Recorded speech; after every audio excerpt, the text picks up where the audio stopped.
ইরাকের একজন বিখ্যাত আলেম মালিক বিন দিনার একবার এক বিশাল মাহফিলে বক্তব্য দিতে দাঁড়ালেন। এক শ্রোতা বলে উঠলেন, আপনার বক্তব্য শুরু করার আগে আমাকে একটি প্রশ্নের উত্তর দিন।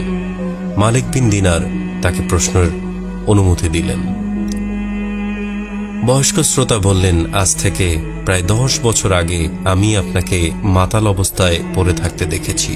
আপনি সেই অবস্থা থেকে ফিরে এলেন কিভাবে এবং এই ওয়াজের ময়দানে আপনি কিভাবে এলেন? মালিক বিন দিনার কিছুক্ষণ মাথা নিচু করে রইলেন। তারপর বললেন, ঠিক বলেছেন, আমি সেই ব্যক্তি। শুনুন তাহলে। একদিন এক কদরের রাতে মদের দোকান বন্ধ ছিল। দোকানিকে অনেক অনুরোধ করে এক বোতল মদ কিনে বাসায় চলে আসলাম। বাসায় গিয়ে খাবো এই শর্তে। বাসায় ঢুকলাম। ঢুকেই দেখি আমার স্ত্রী সালাত আদায় করছে। আমি আমার ঘরে চলে গেলাম এবং বোতলটা টেবিলে রাখলাম। আমার 3 বছরের শিশু মেয়েটা দৌড়ে এলো। টেবিলের সাথে ধাক্কা খেয়ে মদের বোতলটি মাটিতে পড়ে গেল। অবুঝ মেয়েটি খিলখিল করে হাসতে লাগলো। ভাঙা বোতলটি ফেলে দিয়ে আমি ঘুমাতে গেলাম। সে রাতে আর মদ খাওয়া হলো না আমার। পরের বছর আবার লাইলাতুল কদর এলো। আমি আবার মদ নিয়ে বাড়ি এলাম। বোতলটা টেবিলে রাখলাম।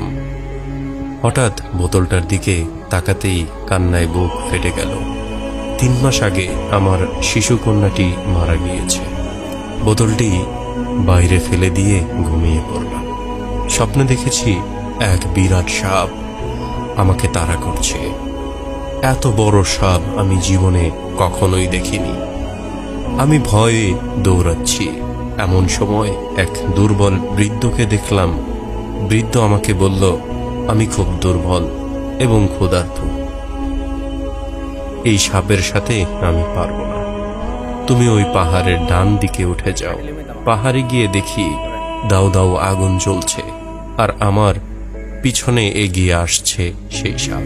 বৃদ্ধের কথা মতো ডান দিকে ছুটে গেলাম। দেখলাম সুন্দর একটা বাগান। বাচ্চারা খেলছে। গেটে দারোয়ান দাঁড়িয়ে আছে। দারোয়ান আমাকে বলল, বাচ্চারা দেখো তো এই লোকটিকে, একে সাপটি খেয়ে ফেলবে, নয়তো আগুনে ফেলে দিবে। দারোয়ানের কথায় বাচ্চারা ছুটে এলো। তার মাঝে আমার মেয়েটাও ছিল। মেয়েটি আমার ডান হাত জড়িয়ে ধরে বাম হাতে থাপ্পড় দিয়ে সাপটিকে দূরে ফেলে দিল। অমনি সাপটি চলে গেল।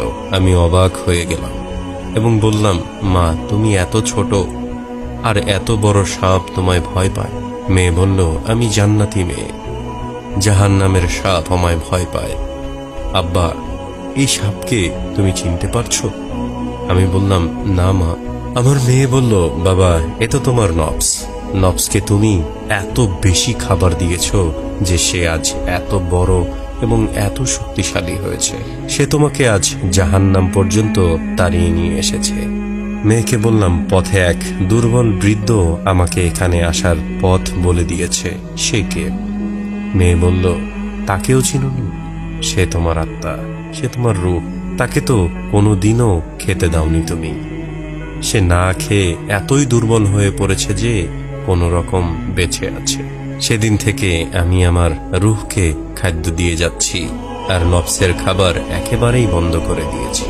চোখ বন্ধ করলে সেই ভয়াল রূপটি দেখতে পাই আর দেখি রূহকে, কত দুর্বল, হাঁটতে পারে না। ঝরঝর করে কেঁদে ফেললেন মালিক বিন দিনার। আল্লাহ তাআলা আমাদের সকলকে বোঝার তৌফিক দান করুক। আমিন ইয়া রাব্বি।